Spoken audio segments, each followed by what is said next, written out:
আউযু বিকালিমাতিল্লাহি তাম্মাতি মিন শাররি মা খালাক। সকাল সন্ধ্যায় 3 বার করে এই দোয়াটি পড়ুন। সকাল এবং সন্ধ্যায় 3 বার করে আপনি দোয়াটি পড়েন।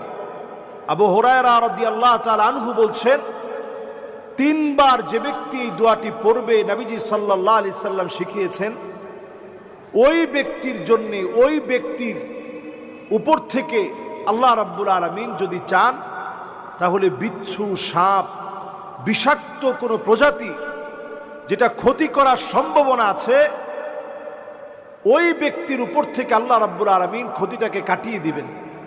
এজন্য আমরা প্রত্যেকে দোয়াটা পড়ার চেষ্টা করি, বুঝে বুঝে আল্লাহর কাছে বলার চেষ্টা করি, আউযু বিকালিমাতিল্লাহি তাম্মাহ মিন শাররি মা খালাক।